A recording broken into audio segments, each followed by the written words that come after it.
ठीक है सर, चलो नमस्कार।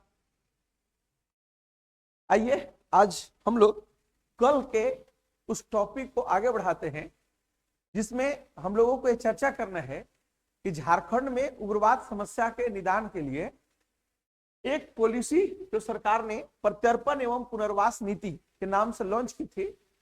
यह पॉलिसी 2009 में आई थी और 2015 में एक बार फिर से इसे संशोधित किया गया। जैसा कि इसके नाम से लोगों को पता चलता है कि प्रत्यर्पण एवं पुनर्वास नीति, प्रत्यर्पण मीन्स होता है सरेंडर, मतलब झारखंड में जो वर्तमान में कार्यरत नक्सली समूह हैं, इन नक्सली समूह अपने हथियार डाल दें, अपने पार्टी का झंडा छोड़ दें और वे समाज की मुख्य धारा में लौट आए, इस सोच के साथ इस नीति को लाया गया है। तो सबसे महत्वपूर्ण प्रश्न यही उठता था कि अगर कोई उग्रवादी अपनी वर्तमान गतिविधि, अपने वर्तमान संगठन और अपने वर्तमान हथियार को छोड़ करके अगर वे पुलिस के सामने सरेंडर करती है तो उसके फ्यूचर का लाइफ क्या होगा, उसके जीवन में आगे जो चुनौतियां आएंगी उन चुनौतियों का समाधान किस प्रकार किया जाएगा। तो आपको बता दें कि इस नीति में मूलभूत जो बिंदु हैं, ठीक है, वे आपको जैसा कि ग्राफ में दिख रहे हैं 5 मामलों में विभाजित हैं। पहला कि उद्देश्य, प्रत्यर्पण एवं पुनर्वास नीति जो उग्रवाद से संबंधित है, इसका आखिरकार उद्देश्य क्या है। तो आपको बता दें कि इसका पहला उद्देश्य यह है कि जो भी ऐसा सरकार मानती है या पॉलिसी बनाने वाले लोग मानते हैं कि राज्य के भटके हुए युवा ही नक्सली बने, यानी उन्हें भटकाया गया है। अर्थात जब वे भटकाव के कारण गलती से नक्सलवाद के मार्ग को चुने हैं तो सरकार चाहती है कि आपके पहले के जो पुराने रिकॉर्ड हैं जिसमें आप क्राइम, मर्डर, पुलिस, हत्या सब कुछ किए हुए हैं, उन सबको सरकार भूल जाएगी और भूल करके आपको एक नया जीवन स्टार्ट करने का मौका देगी। तो भटके हुए लोगों को, समाज के दिशाहीन लोगों को एक सामाजिक विचारधारा में लाना, मुख्य धारा में, मेन स्ट्रीम में लाना इस नीति का एक मुख्य उद्देश्य है। दूसरी चीज है कि अगर नक्सलवाद कमजोर होगा तो एक ये भी दायरा हम लोगों ने बनाया है कि नक्सलवाद के कारण झारखंड में खास करके ग्रामीण क्षेत्रों में सड़क, बिजली, पानी, स्कूल, हॉस्पिटल जैसे जो बेसिक इंफ्रास्ट्रक्चर हैं वे डेवलप नहीं हो पा रहे हैं। यानी अगर इनके डर, इनके खौफ, इनके भय के वातावरण के कारण अगर ऐसा नहीं हो रहा है तो अगर नक्सली सरेंडर करेंगे, नक्सल मूवमेंट कमजोर होगा तो गांवों में विकास की गति को तेज करने में सरकार को सहायता मिलेगी। अब इससे आगे बढ़े तो उद्देश्य के बाद आता है स्क्रीनिंग कमेटी, मतलब जो प्रस्तावित कानून है उग्रवाद प्रत्यर्पण एवं पुनर्वास नीति, इसमें जो दूसरा मुख्य बात कहा गया है वो स्क्रीनिंग कमेटी की बात की गई है। देखिए स्क्रीनिंग कमेटी जो है का काम क्या होगा आपको ये जानना है। अब मान लीजिए सरकार ने एक अच्छी खासी पैकेज के साथ एक सरेंडर पॉलिसी डिक्लेयर किया। इस पॉलिसी के तहत कोई एक व्यक्ति अगर दावा करे कि मैं भी नक्सली हूं और मैं भी सरेंडर करना चाहता हूं तो सरकार उस दावे को क्या आंख बंद करके स्वीकार कर लेगी? नहीं। स्क्रीनिंग कमेटी का काम यही होगा कि जो नक्सली सरेंडर करना चाहते होंगे उसकी वे पहचान करेंगे कि यह मूल नक्सली कौन है और यह किस क्षेत्रों में किस नाम से लोकप्रिय है, किस नक्सली के ऊपर पूर्व की सरकारों ने, ठीक है, कितने इनाम रखे और जो है सो कितने रुपए का इनाम रखे हैं, उसकी आइडेंटिटी सही है कि नहीं है, जिस नाम से सरेंडर कर रहा है वो वही व्यक्ति का वो नाम है या कोई और भेष बदल करके उसके बदले में सुविधाएं लेना चाहता है। ऐसे भी कई प्रश्न हमारे पास हो सकते हैं। तो स्क्रीनिंग कमेटी दरअसल नक्सली या उग्रवादी की पहचान करेगा और उसके निर्णय होने के बाद ही उस व्यक्ति को सरेंडर कराया जाए। तो स्क्रीनिंग कमेटी का मौलिक काम क्या हो गया कि वह नक्सली की पहचान करे और पहचान करने के बाद जो है वो उसे सरेंडर के लिए एक सर्टेन तिथि दे। इसमें एक प्रोविजन है कि नक्सलियों को आइडेंटिफाई करने के लिए जो स्क्रीनिंग कमेटी बनेगी उसमें मिनिमम एसपी रैंक के अधिकारी होंगे। ठीक है, यानी आप ऐसा समझिए कि जिला पुलिस अधीक्षक के ही नेतृत्व में यह स्क्रीनिंग कमेटी किसी भी जिले में काम करेगी। अब यहां सवाल यह उठता है, ठीक है, कि अगर कोई व्यक्ति स्क्रीनिंग कमेटी के पहचान के बाद जिला पुलिस अधीक्षक के सामने आत्मसमर्पण यानी सरेंडर कर दिया, तो उसके बाद एक पुनर्वास कमेटी बनाई जाएगी। इस पुनर्वास कमेटी में कई मेंबर होते हैं। आपको बता दें कि ये जो पुनर्वास कमेटी बनती है उसमें कई मेंबर होते हैं और इन मेंबर में से, ठीक है, मैं थोड़ा थोड़ा उसका डिटेल भी आपको देते चलूं तो आपके लिए भी आसान हो जाएगा। ठीक है, आप पहले यह समझे कि मैंने जो बातें यहां पर कही स्क्रीनिंग कमेटी के बारे में, तो सबसे पहला क्वेश्चन ये उठता है कि स्क्रीनिंग कमेटी जो बनेगी, इस कमेटी में कौन कौन से व्यक्ति बतौर मेंबर काम कर सकते हैं, ये भी हम लोगों को देखना है। तो स्क्रीनिंग कमेटी में जो मेंबर आएंगे उसमें पहले आ गए जिला पुलिस अधीक्षक। जिला पुलिस अधीक्षक ये इस स्क्रीनिंग कमेटी के कौन है, पहले मेंबर हैं। इसके अलावा जो सदस्य हैं उसमें ये अध्यक्ष की भूमिका में दूसरा व्यक्ति जो रहेगा उसे हम लोग बोलते हैं जिला दंडाधिकारी। ठीक है, डीएम, यानी ये इसके जिले दंडाधिकारी किस रूप में काम करेंगे, सदस्य के तौर पर। ठीक है, दूसरे व्यक्ति जो इस कमेटी में हैं। थर्ड एक और व्यक्ति होंगे जी, क्या नाम उनका है बताओ, अपर पुलिस महानिदेशक। अपर पुलिस महानिदेशक। ठीक है, ये भी स्क्रीनिंग कमेटी के जो है सो सदस्य होंगे। और इनके अलावे विशेष शाखा द्वारा मनोनीत एक पदाधिकारी, विशेष जो स्पेशल ब्रांच होता है पुलिस का, विशेष शाखा द्वारा मनोनीत पदाधिकारी। तो कोई भी जो स्क्रीनिंग कमेटी बनेगी उस स्क्रीनिंग कमेटी में इतने मेंबर होते हैं। ठीक है, और इन्हें क्या पहचान करना है जी, नक्सलियों की गतिविधियों का पहचान करना है। इसी प्रकार स्क्रीनिंग कमेटी के बाद इस एक्ट का जो अगला प्रोविजन आता है उसे हम लोग बोलते हैं पुनर्वास कमेटी। ठीक है, तो पुनर्वास कमेटी के अगर मेंबर में चलोगे कि कौन कौन से व्यक्ति होंगे, तो प्रत्येक जिला में सरेंडर करने वालों के लिए जिला दंडाधिकारी। ठीक है, यानी पुनर्वास कमेटी में जो अध्यक्ष की भूमिका होगी वो चेंज हो जाएगी। जिला दंडाधिकारी चयन के मामले में क्या थे जी,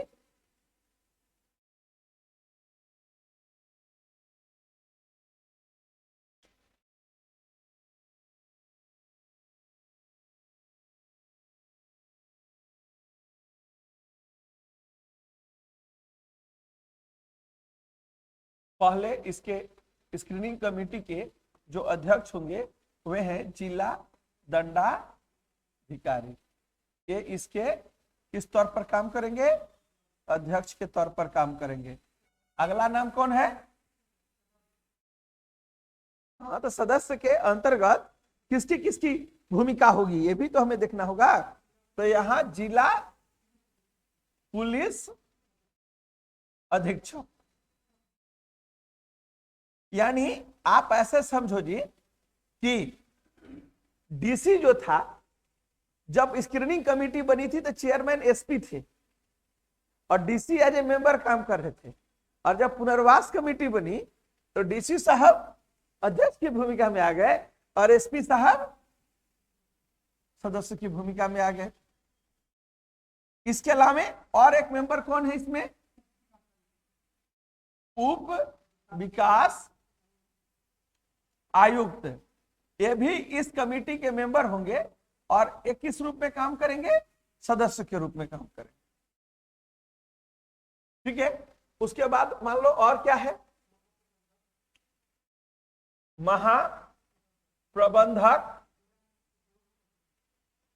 प्रत्येक जिले में आपको बता दें कि ये जिला उद्योग केंद्र होता है और उसके एक डायरेक्टर होते हैं, वो भी बतौर सदस्य इसमें भाग लेते हैं। ठीक है, अब क्या है कि इसके अलावे जो मेंबर हैं वे कौन से मेंबर हैं?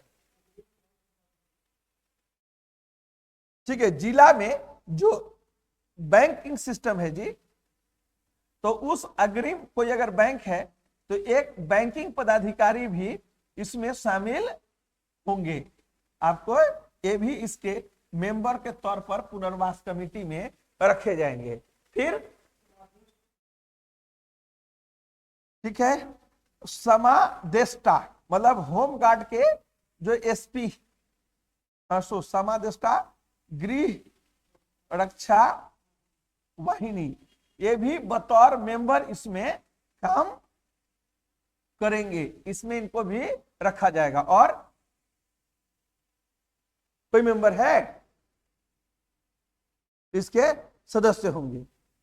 यानी कुल मिला जुला करके देखो तो एक नंबर डीसी, एसपी, ठीक है, डीसी 3, विकास आयोग 4, ठीक है, और उसके बाद 5 और 6। स्क्रीनिंग कमेटी में कुल मेंबर कितने हैं?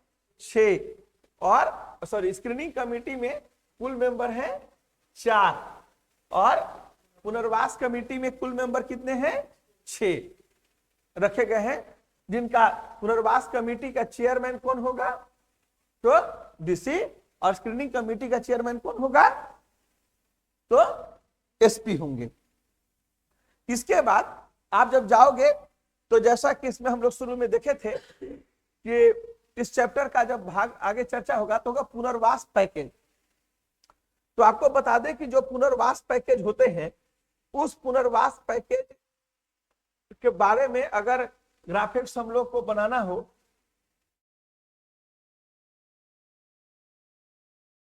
पैकेज, तो पुनर्वास पैकेज में सबसे पहले जो है ना, वो नक्सलियों की एक श्रेणी बनाई गई है। ठीक है, कि जो भी नक्सली है जी वर्तमान में जो काम कर रहे हैं, उनकी क्या होनी चाहिए? एक श्रेणी होनी चाहिए। मतलब समझो कि एक में श्रेणी 1 और श्रेणी 2 के टाइप से 2 प्रकार के लोग रखे हुए हैं। यह इसलिए किया गया है कि एक कैटेगरी में अगर कोई है तो उसे 5 लाख एक मुश्त राशि दिया जाता है, और श्रेणी 2 में कोई व्यक्ति है तो उसको 2.5 लाख रुपए की सहायता राशि के तौर पर मुश्त। अब कौन व्यक्ति श्रेणी 1 में है और कौन व्यक्ति श्रेणी 2 में है, इसकी चर्चा हम लोग थोड़ा सा और आगे जाएंगे तो यहां पर करेंगे। ठीक ना।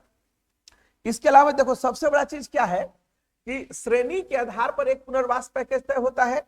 दूसरा जो इसमें पैमाना है वो है आर्म्स, मतलब हथियार के आधार पर जो व्यक्ति सरेंडर करने के लिए आ रहा है वो किस प्रकार का हथियार लेकर के आ रहा है, इसके आधार पर भी उसे अनेक प्रकार का धन दिया जाता है। जैसे कोई रॉकेट लॉन्चर लेकर के आएगा कि हम रॉकेट लॉन्चर के साथ सरेंडर कर रहे हैं तो उसे 1 लाख रुपए की इनामी राशि मिल जाएगी। लेकिन अगर कोई व्यक्ति वायरलेस सेट लेके आ रहा है तो जैसी क्षमता 2000 से लेकर 10,000 तक मिलेगी। तो एक चीज रखी गई है। तो ये तो होता है कि आप सरेंडर किए तो एक मुश्त राशि क्या मिला, आप सरेंडर किए तो किस हथियार के साथ और कितनी मात्रा में सरेंडर किए उसके आधार पर हुआ। इसके अलावा इनामी राशि, जिस व्यक्ति को अगर व्यक्ति सरेंडर करे तो जितना है उस पर उसके ऊपर इनाम राशि तय की जाती है, वो राशि भी दी जाती है। मतलब इसमें कई प्रकार की सुविधाएं हैं। ठीक है, हम लोग इसको नोट्स के जरिए देखेंगे तो ज्यादा बेटर कर पाएंगे। देखो यहां से शुरुआत करते हैं। प्रत्यर्पण एवं पुनर्वास नीति 2009 के मुख्य प्रावधान क्या है? ठीक है, तो इसमें कहा गया कि पहला है कि वामपंथी उग्रवादियों को प्रत्यर्पण को प्रोत्साहित किया जाए, मतलब नक्सलियों को सरेंडर करने के लिए प्रोत्साहित करें। दूसरा, जो व्यक्ति समाज के मुख्य धारा से बाहर निकल गए हैं उन्हें समाज के मुख्य धारा में लाया जाए और उनके लिए वैकल्पिक रोजगार का व्यवस्था किया जाए कि अगर नक्सल की गतिविधि को छोड़ दें तो अपना आजीविका कैसे चलाएंगे, इसके ऊपर भी बल दिया जाए। नक्सलियों के पहचान के लिए क्या होगी? स्क्रीनिंग कमेटी होगी। अभी हमने बताया कि स्क्रीनिंग जो कमेटी होती है उसके अध्यक्ष कौन होते हैं? जिला पुलिस अधीक्षक होते हैं, जिला दंडाधिकारी और अपर पुलिस महानिदेशक और विशेष ब्रांच का एक मेंबर इसके सदस्य होते हैं। ठीक है, इसका काम यही है कि अगर कोई व्यक्ति प्रत्यर्पण के लिए रिक्वेस्ट दिया है तो उसके रिक्वेस्ट को यह एक्सेप्ट करेगा। ठीक ना? फिर अगला जो भाग है वो वही पार्ट है पुनर्वास कमेटी का गठन। तो इसका चेयरमैन कौन होता है? तो जिला दंडाधिकारी। इसके अलावा अगर देखिएगा तो पुलिस अधीक्षक इसके सदस्य हैं, डीडीसी इसके सदस्य हैं, महाप्रबंधक जिला उद्योग केंद्र सदस्य हैं, किसी अग्रणी बैंक के ऑफिसर और समादेष्टा गृह रक्षा वाहिनी इसके मेंबर हैं। ठीक है, इसका काम क्या है कि जिला पुनर्वास कमेटी द्वारा प्रत्यर्पण कर चुके उग्रवादियों के संबंध में निम्नलिखित तथ्यों को ध्यान में रख करके पुनर्वास पैकेज तैयार करें। तो क्या क्या कैटेगरी देखता है? जो उग्रवादी सरेंडर करने आया है उसका सामाजिक एवं आर्थिक पृष्ठभूमि क्या है? दूसरी चीज, जो सरेंडर करने वाला उग्रवादी का उम्र क्या है? तीसरा, इसका शैक्षणिक एवं टेक्निकल योग्यता क्या है, कितना पढ़ा लिखा है? चौथा, पुनर्वास हेतु उपलब्ध विकल्पों के संबंध में उसकी प्राथमिकता ना, मतलब वह कहां जिंदगी को अपना एडजस्ट करना चाहता है उसका बनाया जाएगा। प्रस्तावित पुनर्वास पैकेज की संभाव्यता, मतलब इसे क्या क्या दिया जा सकता है। और जिला पुनर्वास समिति द्वारा चिन्हित किए गए व्यक्ति को पुनर्वास पैकेज हेतु पुलिस महानिदेशक जो डीजीपी झारखंड सरकार है उसके पास ये अनुशंसा करेगा। मतलब जो पुनर्वास कमेटी बनाई जाएगी जी, ये पुनर्वास कमेटी कैसे बनेगी ये तो हम लोग पहले भी देखे, लेकिन पुनर्वास कमेटी का काम क्या है? पुनर्वास कमेटी का एक ही काम है, पुनर्वास का पैकेज को तैयार करना। मतलब कभी भी अगर आ जाए कि पुनर्वास कमेटी की क्या जरूरत है तो इसका काम क्या है? यह क्या करेगा? यह पुनर्वास पैकेज की रूपरेखा पैकेज की रूपरेखा तैयार करेगा, तैयार कर। और स्क्रीनिंग कमेटी का काम क्या है जी? इसका काम है सरेंडर की अनुमति देना, सरेंडर की अनुमति देना।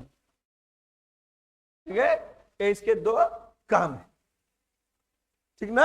अब आ जाओ इस पर, मान लो हम लोग अपने टॉपिक के ऊपर, तो इसमें उग्रवादी का सामाजिक बैकग्राउंड क्या है, उम्र क्या है, कितना पढ़ा लिखा है, क्या क्या टेक्निकल काम कर सकता है, कहाँ वो आगे अपना जीवन बिताना चाहता है और कितना रुपए इसे दिया जा सकता है, जो सब इन लोग तैयार कर लेगा। तो डीजीपी झारखंड के पास भेजेगा कि ये नक्सली सरेंडर किया है और इस नक्सली के लिए हम इतना रुपए भेंट, मतलब इतना रुपए का पैकेज हम लोगों ने संभावित किया है, आप इसकी अनुमति प्रदान करें। जब वो अनुमति दे देगा तो जो सरेंडर करने वाला व्यक्ति होगा उसको इसके सारे लाभ क्या हो जाएंगे? दे दिए जाएंगे। ठीक है, अब आ जाओ, यहां से बात उठती है कि पुनर्वास पैकेज। तो कहते हैं कि पुनर्वास पैकेज की अगर हम लोग बात करें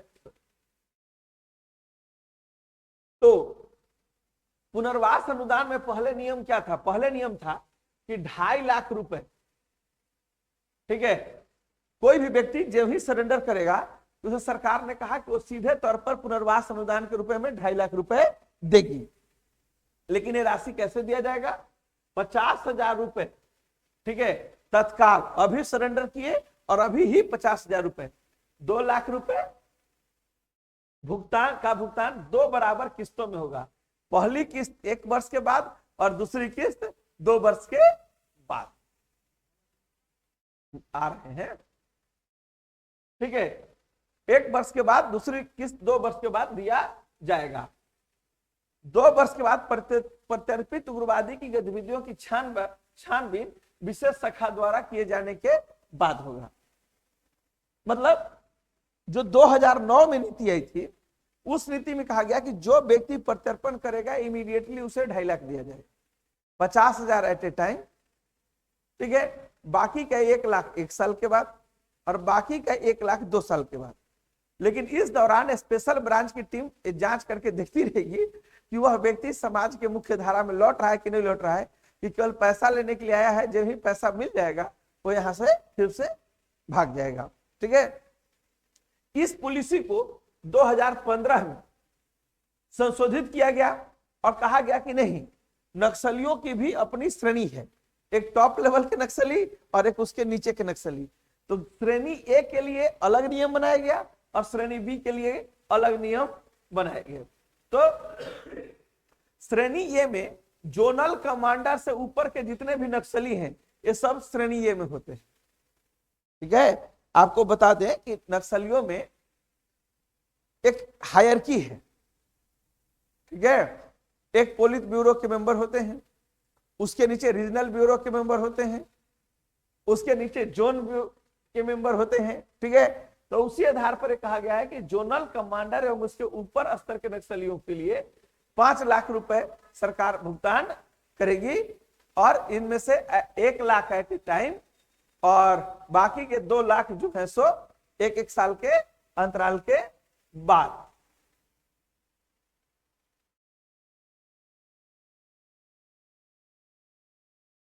श्रेणी बी में जोनल कमांडर से निचले स्तर के नक्सलियों को रखा जाएगा, इसको 2.5 लाख रुपए दिया जाएगा और इनको भी देने की प्रक्रिया जो है ठीक उसी प्रकार की रखी जाएगी। यानी कुल मिला जुला के तुम लोग को यह समझना है कि 2015 एक कट ऑफ डेट, मतलब संशोधन डेट है, और इस संशोधन डेट के तहत अब जो नक्सली हैं उनमें से हम लोगों ने रख दिया है कि श्रेणी 1 और श्रेणी क्या 2, श्रेणी 1 और श्रेणी जो 2 है इसका वर्गीकरण कैसे किया जाएगा। तो इसके लिए हम लोगों ने मानक रखा है जोनल कमांडर कि जो जोनल कमांडर हेड होते हैं, तो जोनल कमांडर से अगर आप ऊपर हैं तो श्रेणी 1 और नीचे है तो श्रेणी 2। जो श्रेणी 1 के मेंबर हैं उनको पैसा मिल रहा है 5 लाख और जो श्रेणी 2 के मेंबर हैं उनको मिल रहा है 2.5 लाख, ठीक। जो 5 लाख रुपए एक मुश्त का भुगतान होगा उसमें है कि एट ए टाइम 1 लाख, ठीक है। मतलब अगर कोई व्यक्ति 12 अगस्त 2020 को सरेंडर किया है तो उसे एट ए टाइम कितना मिल रहा है 1 लाख, ठीक है। इसके बाद 2020 के बाद 2021 में 1 साल में जो है उसे मिलेगा 2 लाख और 2021 के बाद 2 साल के बाद मतलब 22 में नहीं मिलेगा, 2023 में फिर उसे मिलेगा 2 लाख। इस तरीके से उसे भुगतान किया जाएगा। ठीक इसी पार्ट 2.5 लाख वाला का नियम क्या है कि एट ए टाइम उसको दिया जाएगा 50,000, 1 साल बाद दिया जाएगा 1 लाख और 2 साल के बाद दिया जाएगा 2 लाख। इस प्रकार जो राशि उसे दिया जाना है, मतलब एक मुश्त राशि का मतलब टोटल राशि नहीं मिलेगी। आपके विचार व्यवहार में होने वाले परिवर्तन, आपके फोन संपर्क, आपसे मिलने जुलने वाले लोग, ठीक है, आपके घर व्यवहार के जो मेंबर है, परिवार के मेंबर है, उनकी एक्टिविटीज, इन सब को इस दौरान स्पेशल ब्रांच की टीम छानबीन करती रहती है। और अगर आपका व्यवहार सचमुच में रहेगा कि आप मेन स्ट्रीम में लौट रहे हैं तो इस राशि को सरकार भुगतान करेगी ना। याद रहेगा ये पॉइंट। आगे बढ़ते हैं।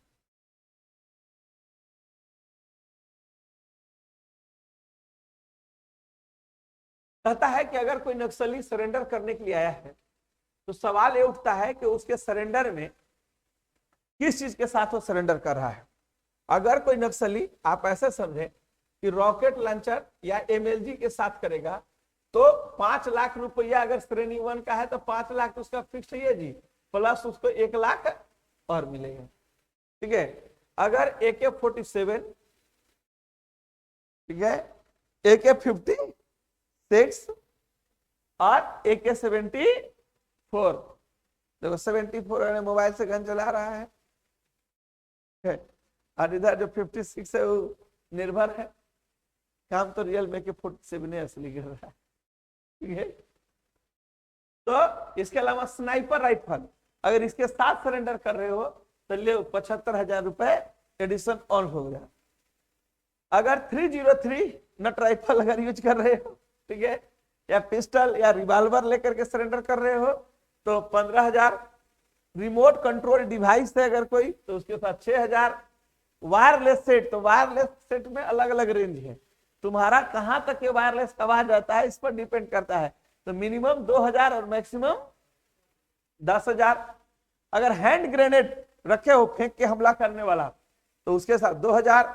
आईईडी मतलब जो टिफिन उफिन में जमीन के नीचे खोद करके जो ब्लास्ट के लिए रखा जाता है एक्सप्लोसिव, तो आईईडी ब्लास्ट के साथ आओगे तो 6,000। और कोई विस्फोटक सामग्री है जिसका यूज कर सको तो उसके लिए 2,000। इतना तरह के हथियारों पर आपको अलग अलग तरीके के राशि मिल सकते, समझ गए चीजों को। ये सब एडिशनल राशि है। मूल पैकेज तो आपका 5 लाख का है ही, उस 5 लाख के अलावा अगर आप सब लेके आते हैं तो टोटल रुपए जोड़ लीजिए, और कोई 2-3 सामान लेके आते हैं तो जो लेके आइए उसके अनुसार आपका अमाउंट बढ़ जाएगा। फिर क्या कहता है कि पुनर्वास समिति द्वारा जितना ही नहीं फैसिलिटी है और भी है, 3,000 रुपए प्रति माह के खर्च पर 1 वर्ष तक के लिए कमर्शियल ट्रेनिंग की व्यवस्था की जाएगी। विशेष परिस्थिति में व्यवसायिक परीक्षण की अवधि 1 वर्ष के लिए बढ़ाई भी जा सकती है। मतलब आप नक्सली हैं, मेन स्ट्रीम में लौटना चाहते हैं, कंप्यूटर वगैरह चलाना सीखना चाहते हैं, तो सरकार जो है सो आपको 1 साल का ट्रेनिंग देगी। इस ट्रेनिंग के दौरान आपको 3,000 रुपये आपका कोचिंग फीस भरेगी पर महीना। अगर लगेगा कि 1 साल के बाद और 1 साल की जरूरत है तो 2 साल का ट्रेनिंग फीस भरेगी, और इस प्रकार से ठीक है उठाएगी, विस्तारित की जा सकेगी। अधिकतम 4 डिसमिल जमीन। अब तो हो गया कि ट्रेनिंग के लिए 3,000 रुपया महीना मिल ही रहा है, इसमें भी धांधली हो जाता है। ठीक है, अभी हाल ही में झारखंड का एक एकेडमी है, वो सब नक्सली को सरेंडर करवा दिया। काहे के लिए? क्योंकि तुम्हारे ट्रेनिंग पर हमको बहुत पैसा मिलेगा। ठीक है, और सर उसमें भी धांधली कर दिया लोग। 4 डिसमिल जमीन गृह निर्माण हेतु आवंटित किया जाएगा। मतलब आपको 4 डिसमिल जमीन सरकार अलग से देगी कि आप अपना घर बना लीजिए। भाई जंगल में रहते थे तब आए हैं तो कुछ कीजिए। प्रत्यर्पण करने वाले उग्रवादी को घर बनाने के लिए साथ में सरकार 50,000 रुपए और देगी।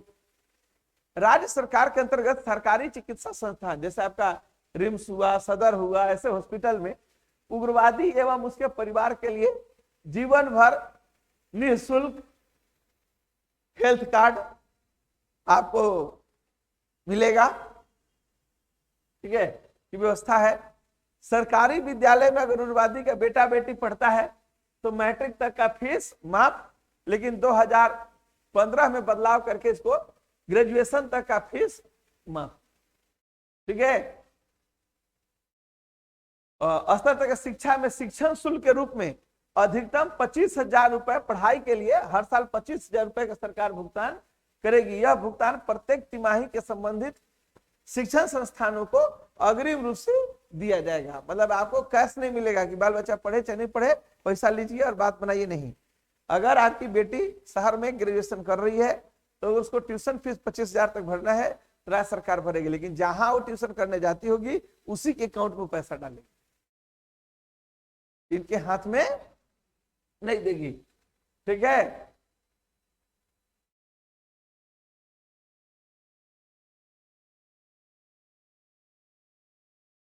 मुख्यमंत्री कन्यादान योजना के तहत अगर कोई उग्रवादी है, उसकी बेटी या महिला की शादी है, ठीक है, तो मुख्यमंत्री कन्यादान योजना में भी कितना मिलता है? 30,000।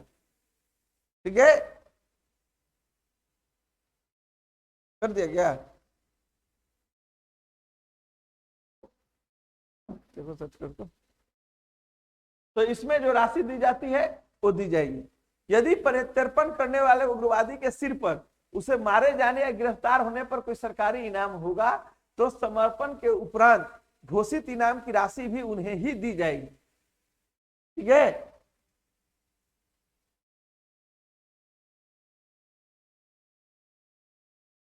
अब तुम लोग को ये देखना है कि किस प्रकार के उग्रवादी के लिए झारखंड सरकार कितने रुपए का इनाम घोषित करके 30,000 है, कितने लोगों को कितना रुपए का इनाम देती है।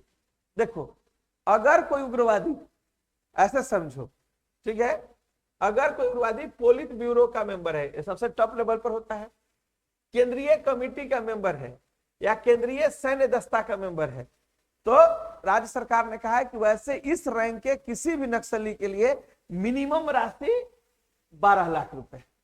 हालांकि झारखंड में हम कल ही बताए कि 4 से 5 ऐसे उग्रवादी समूह हैं जो 1 करोड़, जैसे रामपति माझी पर 1 करोड़ है, मिसिर बेसरा पर अनल दा कल बताए थे ना, उनके ऊपर कितना है, 1 करोड़ का राशि था। ठीक है, तो ये मिनिमम राशि है कि इस प्रकार के मेंबर पर आप इतने रुपए की राशि 12 लाख रहेगी।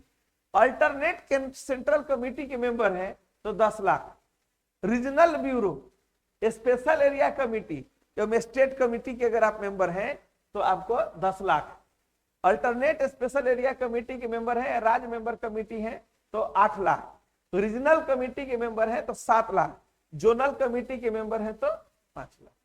यही जोनल कमेटी, जो जोनल कमेटी के सदस्य नहीं जी, जोनल कमांडर जो था, ठीक है, यहाँ का जो चीफ है, इसके ऊपर के जितने भी उग्रवादी हैं उन सब के लिए सरकार ऑलरेडी 5 लाख दे रही है, और इसके नीचे के जो नक्सल समूह आएंगे उसके लिए 2.5 लाख दे रही है। तो प्रत्यर्पण में श्रेणी ए में कौन है, जोनल कमांडर एवं उससे ऊपर, और श्रेणी बी में कौन है, जोनल कमांडर एवं उससे नीचे। जनरली इसके ऊपर 5 लाख। सब जोनल कमेटी के मेंबर हैं तो उनके ऊपर 3 लाख की इनामी राशि दी जाती है। एरिया कमांडर में जाइएगा तो 40,000, ठीक है, जो एलओसी मेंबर होते हैं। उसके अलावा एलजीएस दस्ता कमांडर के मेंबर हैं तो 1 लाख, और एलजीएस के मेंबर हैं, 10 मेंबर हैं तो 30,000। तो झारखंड सरकार ने एक कैटेगरी तय करके रखा है कि इतने श्रेणी के उग्रवादियों के ऊपर जो है सो हम इतना रुपए की इनामी राशि क्या करेंगे, देंगे, ठीक ना। वैसे कल जब हम आपको नोट्स पढ़ा रहे थे तो हमने ऑलरेडी उसकी चर्चा की थी। किस चीज की चर्चा की थी बताइए, बताया था ना जी, क्या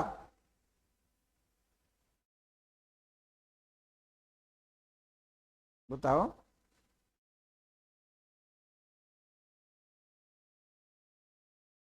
हमने उसमें चर्चा करके कहा था कि झारखंड में कई ऐसे नक्सली हैं जिनके ऊपर की अलग अलग अमाउंट रखा गया है।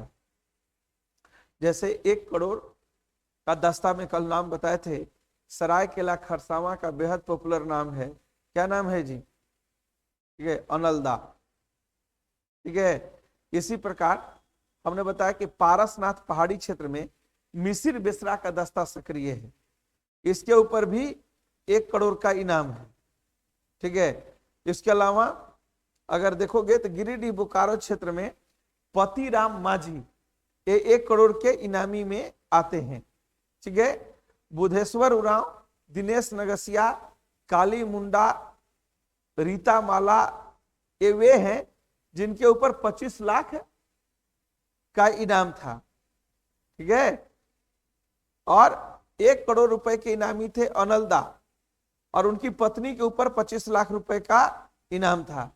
दिनेश गोप के ऊपर कितना रुपए का इनाम था जी, 25 लाख, और 5 लाख रुपए का एनआईए अलग से उसके ऊपर इनाम की दर रखा था, यानी उसके ऊपर भी 30 लाख रुपए थे। तो झारखंड के नक्सलियों का रेट कम मत समझिए, 1 करोड़ के ग्रुप में झारखंड में 7 नक्सली है, ठीक है, जिनके ऊपर 1 करोड़ से ज्यादा की राशि रखी गई है।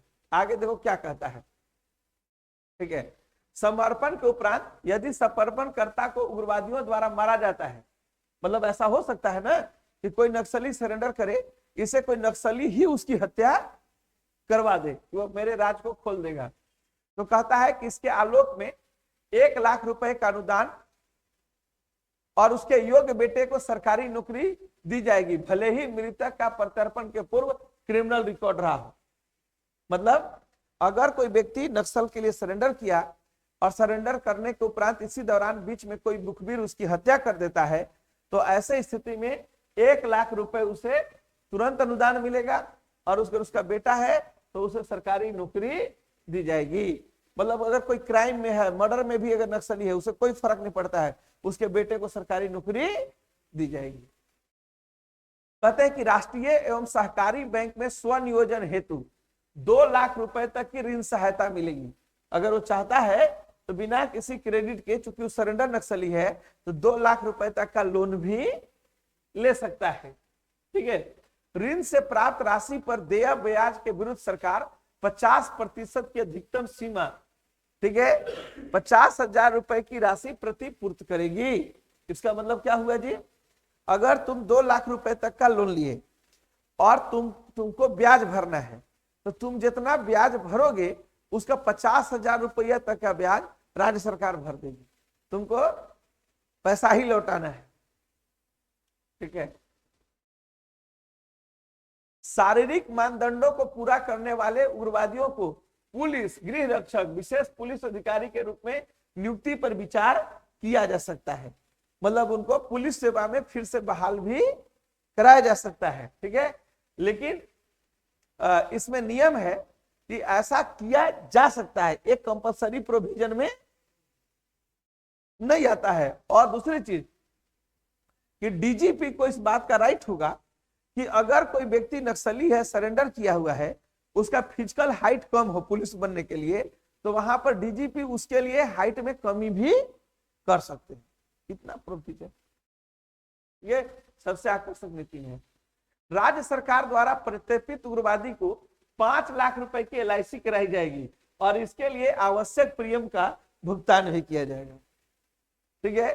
प्रत्यर्पित उग्रवादी की संपत्ति को उग्रवादियों द्वारा क्षतिग्रस्त किए जाने की स्थिति में क्षतिपूर्ति राशि भी दी जाएगी। पुनर्वास पैकेज को अंतिम रूप से गृह विभाग मंजूरी प्रदान करेगा। ठीक है। यदि प्रत्यर्पण करता कालांतर में फिर से उग्रवादी शामिल हो जाए तो पुनर्वास पैकेज के अंतर्गत मिलने वाले सभी लाभ, ठीक है, स्वतः जब्त कर लिए जाएंगे। प्रत्यक्ष रूप से प्रत्यर्पण करता उग्रवादी गतिविधि में संलिप्त होने या नहीं होने के बिंदु पर अंतिम निर्णय राज्य सरकार करेगी। मतलब जितने भी प्रकार के अमाउंट के वितरण की कहानी हम आपको बता रहे हैं, इस सारे वितरण को अंतिम रूप से फाइनल कौन करेगा? मिनिस्ट्री ऑफ होम अफेयर्स, गृह मामलों से जुड़ा हुआ मंत्रालय, गृह विभाग करेगा। ठीक है। और दूसरी जो चीज है वो क्या है कि राज्य सरकार करेगी। और अगर कोई व्यक्ति फिर से नक्सली बना कि नहीं बना, नक्सली में लिप्त है या नहीं है, इस पर अंतिम डिसीजन जो है सो राज्य सरकार करेगी, स्टेट गवर्नमेंट के हाथ में रहेगा। यानी इससे इतना तो बात तय है जी कि सरकार ने नक्सलियों को मुख्य धारा में लाने के लिए कोई कसर नहीं छोड़ी है और पुनर्वास पैकेज के तहत जो कुछ भी दे सकती है उसके लिए उसने पूरा पूरा प्रोविजन किया है। किया है ना जी, बोलो।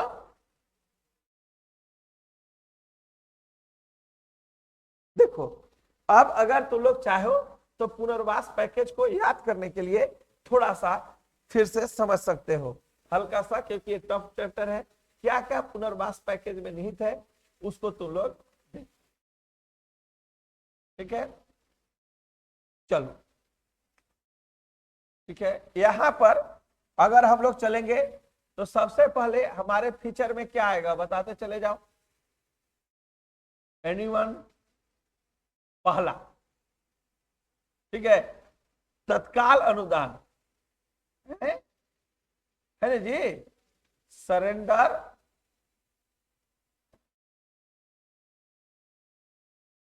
इसमें पहला है अनुदान।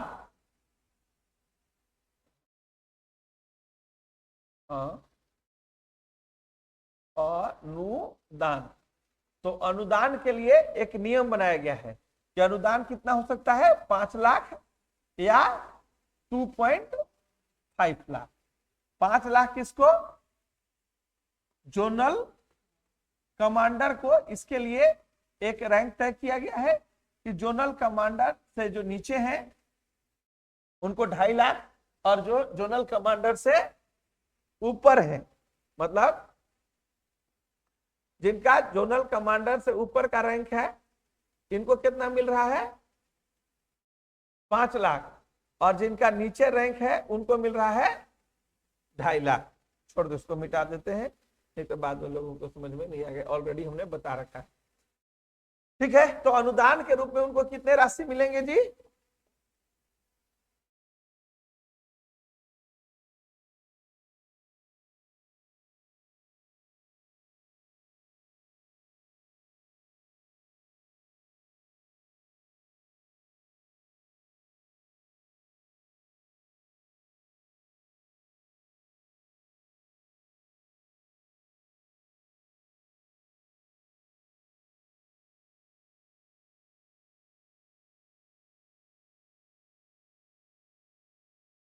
अब बताओ, पहला अमाउंट जो है इनका वो क्या है?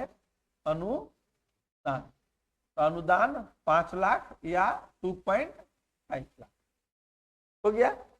दूसरा सुविधा क्या है? अनुदान जनरल कमांडर के बारे में बताए ना जी, ऊपर या नीचे। दूसरा नहीं, हथियार। ठीक है, इसके लिए अलग अलग सुविधा। ठीक है, लेकिन हथियार के साथ मैक्सिमम जो राशि है वो 1 लाख, और जो मिनिमम राशि है, ठीक है, वो कितना है जी? 2000। मिनिमम अमाउंट जो मिलेगा वो 2000 और मैक्सिमम 1 लाख। 1 लाख इस पर मिलता है रॉकेट लॉन्चर पर, और 2000 एक्सप्लोसिव पर। यही ना है। इसके अलावा इनको 3000 रुपए हथियार के बाद ट्रेनिंग 3000 रुपए क्या है? Per month. कितना साल? 1 साल, 1 ईयर, या विशेष परिस्थिति में 2 ईयर्स तक मिलेंगे। यही ना सुविधा मिल रही है। ठीक है, उसके बाद है गृह निर्माण।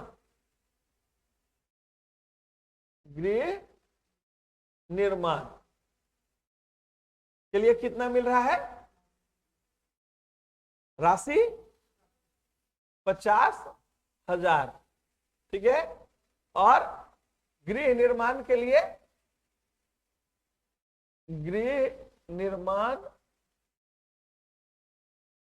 हेतु जो जमीन दी जाएगी वो कितना होगा? 4 डिसिमल। 4 डिसमिल उनको जमीन दी जाएगी। और क्या है?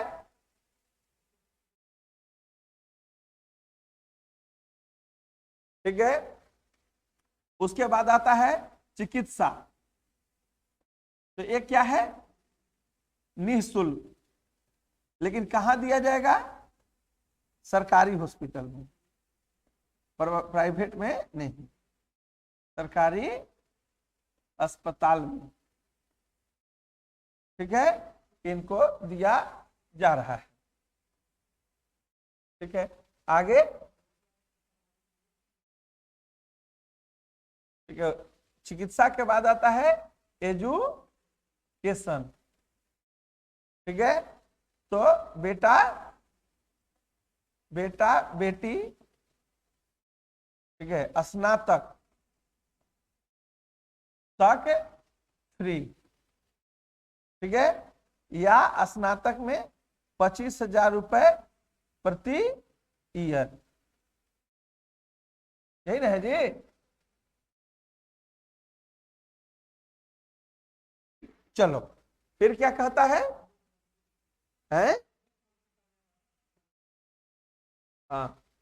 शादी। तो मुख्यमंत्री कन्यादान योजना के तहत 30,000। ठीक है, रुपए इनको दिए जाएंगे। और बोलो, शादी के अलावे लोन, लोन, लोन में क्या है, 2 लाख तक, ठीक है, इसका 50,000 ब्याज, ठीक है, जो 50,000 तक का ब्याज है, हाँ 50,000 तक, 50,000 तक अधिकतम, अधिकतम ब्याज भुगतान ना, इसमें प्रोविजन आ गया, ठीक है। और लोन के अलावे LIC, LIC कितना तक, 5 लाख का प्रीमियम सरकार भर देगी, ठीक ना। बड़े बड़े दावों में यही बातें की गई हैं, ठीक है। और एक स्पेशल कंडीशन है, मतलब अगर कोई नक्सली पुनर्वास करता है तो उसे तत्काल अनुदान के तौर पर कितनी राशि दी जाएगी, 5 लाख श्रेणी 1, ठीक है, और 5 लाख श्रेणी 2 के लिए एक प्रोविजन रखा गया है, ठीक है, ग्रुप 1 और ग्रुप 2, ठीक है। हथियार के लिए मैक्सिमम 1 लाख और मिनिमम 2,000, ट्रेनिंग पर 3,000 रुपए पर मंथ, 1 ईयर, लेकिन स्पेशल कंडीशन में, ठीक है, जो है सो 2 साल तक। गृह निर्माण के लिए 50,000, गृह निर्माण के लिए जमीन के तौर पर 4 डिसमिल दिया जाएगा। चिकित्सा सरकारी हॉस्पिटल में फ्री, एजुकेशन, ठीक है, बेटा बेटी का स्नातक तक फ्री, स्नातक में, ठीक ना, स्पेशली जो है वो स्नातक में 25,000 रुपए का फीस भी सरकार भरेगी। ट्यूशन फी हो गया एडिशनल, स्नातक तक तो एजुकेशन फ्री है सरकारी में पढ़े तब, लेकिन इस दौरान अगर कोई मैथ ऑनर्स रखा है, बेटा बेटी ट्यूशन कोचिंग ले रहे हैं, तो उसके लिए सुविधा है। शादी के लिए बेटा बेटी के शादी पर 30,000, लोन 2 लाख तक, जिसमें 50,000 तक अधिकतम ब्याज भुगतान सरकार करेगी। LIC 5 लाख तक। इस प्रकार से पुनर्वास पैकेज की सुविधा इसमें उपलब्ध कराई गई है। एक बात और है, जो कि बेटा अगर यह नक्सली द्वारा ही मार दिया जाए, ठीक है, नक्सली द्वारा मारे जाने पर, तो ऐसे सिचुएशन में क्या होगा, 1 लाख तत्काल सरेंडर, और बेटा या बेटी जो भी होगा तो उसको नौकरी, बेटा या बेटी को सरकारी नौकरी।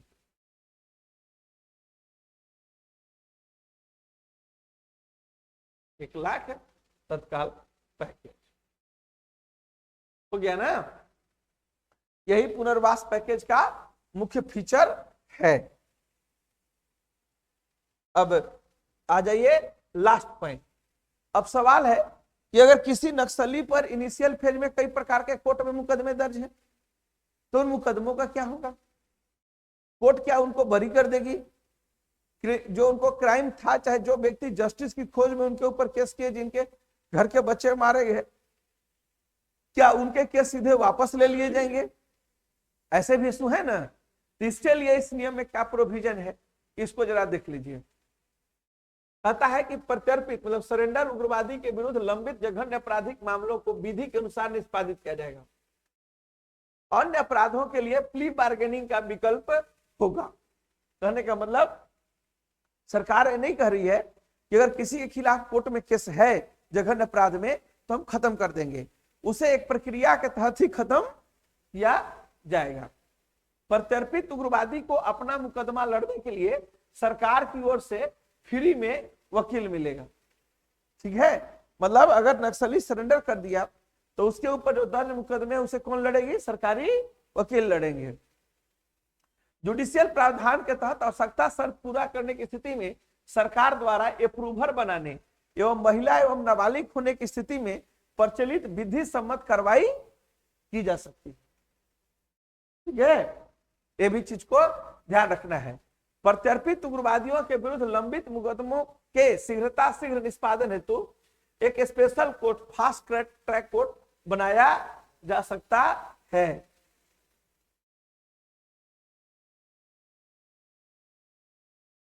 ठीक है, मतलब सरकार नक्सलियों को कई प्रकार का आश्वासन दे रही है कि कोर्ट को तो नहीं खत्म कर सकती है, मुकदमा को तो कोई नहीं खत्म कर सकता है, लेकिन हम कुछ विकल्प दे रहे हैं। उसमें से एक विकल्प है प्ली बार्गेनिंग का, दूसरा विकल्प है कि सरकारी वकील ही आपका केस लड़ेगा, तीसरा विकल्प है अप्रूवर के मामले में, और चौथा विकल्प है कि आपके मामलों का जल्दी जल्दी निष्पादन हो जाए, इसके लिए हम फास्ट ट्रैक कोर्ट बनेंगे। जैसे होता क्या है ना कि अगर कोई नक्सली का केस का डेट आया, अब अगला डेट 3 महीने के बाद है, फास्ट ट्रैक कोर्ट में जल्दी जल्दी डेट दिए जाते हैं और तुरंत जजमेंट किए जाते हैं, तो इनके मुकदमे फास्ट ट्रैक कोर्ट में स्थानांतरित किए जा सकते हैं। फिर कहता है कि प्रत्यर्पित उग्रवादी द्वारा उग्रवादी गतिविधियों में शामिल होने के पीछे लंबित भू विवाद का कारण होने की स्थिति में भूमि विवाद मामलों के निपटारा प्राथमिकता के आधार पर न्यायालयों में कराया जाएगा। अगर कोई व्यक्ति जमीन के छीने जाने या जमीन हड़पे जाने कारण अगर नक्सली बना है, तो उस केस को सरकार कर रही है कि हम फास्ट ट्रायल कराएंगे ताकि उसका जजमेंट हो सके। राज्य सरकार प्रत्येक वर्ष इस योजना के क्रियान्वयन की समीक्षा करेगी और अगर उसमें उसे जरूरत लगेगी तो वो बदलाव भी करेगी। जैसे अभी देखो, पहले कोई नक्सली सरेंडर करता था तो भले पैसा मिल जाता था, लेकिन उसे 6 साल तक 6 महीने तक जेल में रहना पड़ता था। अब सरकार कर रही है कि हम नक्सलियों के लिए ओपन जेल बनाएंगे, मतलब खुले जेल में उन्हें भेज दिया जाएगा जहां आर्थिक गतिविधियां समान रूप से होती हैं। जैसे चतरा के एक नक्सली था नवीन, उसके सरेंडर के पहले ये पॉलिसी लाई गई कि अब आपको खुले जेल में भेजा जाएगा, ओपन जेल में भेजा जाएगा, इस प्रकार के जेल में रहने के लिए नहीं रखा जाएगा। राज्य सरकार ने आवश्यकता अनुरूप विशेष परिस्थिति में उपयुक्त प्रावधानों में संशोधन की शक्ति निहित होगी। मतलब जो नक्सल सरेंडर पॉलिसी है, इसमें बदलाव करने के लिए अधिकृत कौन होगा? यह पावर किसके पास होगी? तो राज्य सरकार के पास होगी। 2015 में किए गए एक महत्वपूर्ण संशोधन के तहत आत्मसमर्पण करने वाले नक्सलियों के अच्छे आचरण के आधार पर उनके ऊपर चल रहे मुकदमे की पैरवी हेतु वकीलों पर उनके द्वारा किए जाने वाले व्यय की खर्च राशि का भुगतान हेतु पुलिस मुख्यालय रांची द्वारा प्रस्ताव राज्य सरकार के गृह विभाग को उपलब्ध कराया जाएगा। कुल मिला जुला करके अगर बात न्यायिक मामलों पर चल रही है तो हम लोगों को क्या सोचना है? तो न्यायिक मामलों में सरकार जो है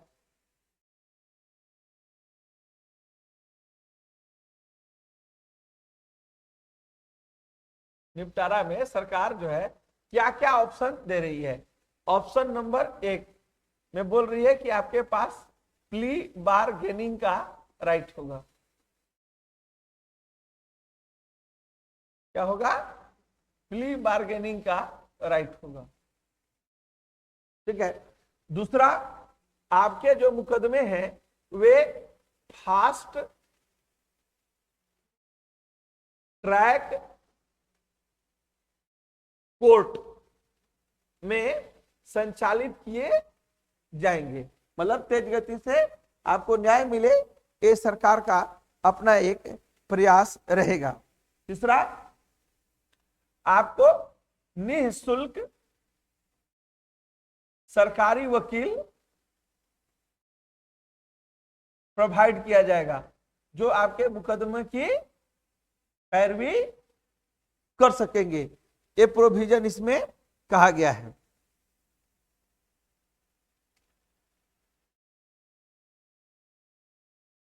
ठीक है।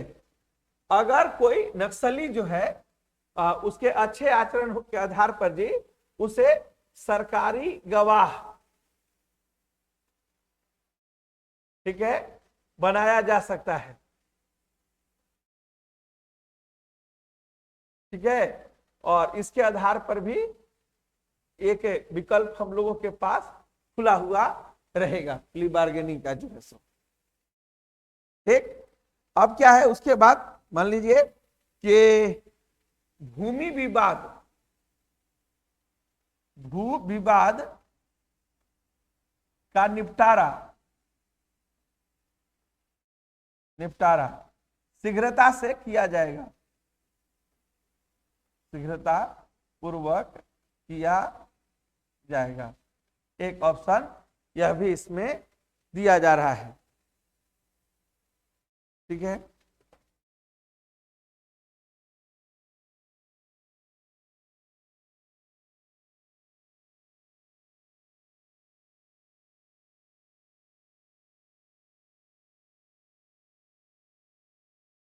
अगर कोई अपने विवाद के निपटारा है तो वकील अलग से रखा है जी, तो वकील का फीस का भुगतान, फीस का भुगतान का भी एक विकल्प दिया जाएगा। ठीक है, तो अब क्लियर हो गया। यही इस प्रत्यर्पण नीति का मेन मसौदा है, या हम लोग कहें तो चीजें हैं। ठीक है, उग्रवाद प्रत्यर्पण एवं पुनर्वास नीति ये 2009 में आई और 2015 में संशोधित हुई। उद्देश्य क्या था? ठीक है, उग्रवादी को तो मुख्य धारा में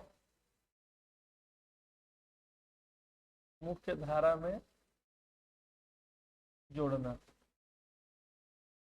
उग्रवादियों को मुख्य धारा में जोड़ना। स्क्रीनिंग कमेटी का काम क्या था? सरेंडर की अनुमति देना। ठीक है,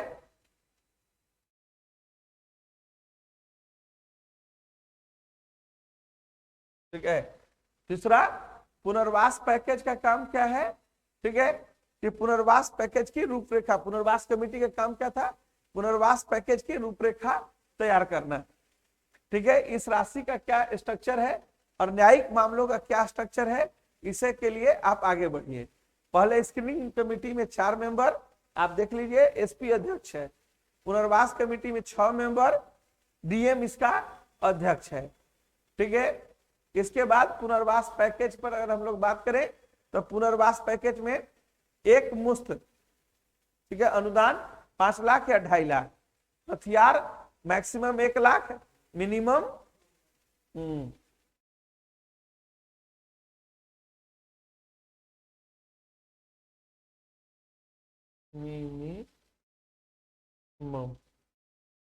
ठीक है, 2000। ट्रेनिंग पर 3000 per month, 1 year oblique 2 year. गृह निर्माण पर 50,000, गृह निर्माण के लिए जमीन 4 डेसिमल, चिकित्सा फ्री लेकिन सरकारी हॉस्पिटल में, एजुकेशन स्नातक तक फ्री लेकिन ट्यूशन फी 25,000, शादी मुख्यमंत्री कन्यादान योजना के तहत 30,000, लोन 2 लाख तक जिसमें 50,000 तक का ब्याज, अधिकतम ब्याज भुगतान, LIC 5 लाख। ठीक है, ये प्रोविजन इसमें थे। फिर नक्सली द्वारा, मतलब ये है सरेंडर, नक्सली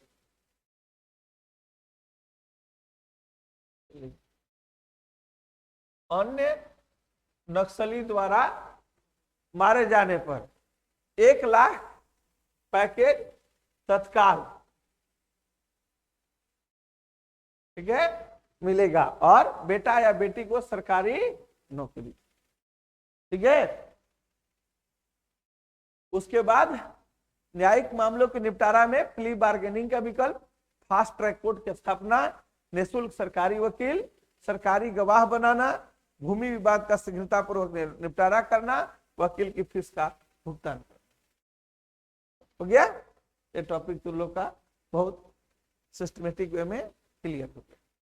ठीक ना?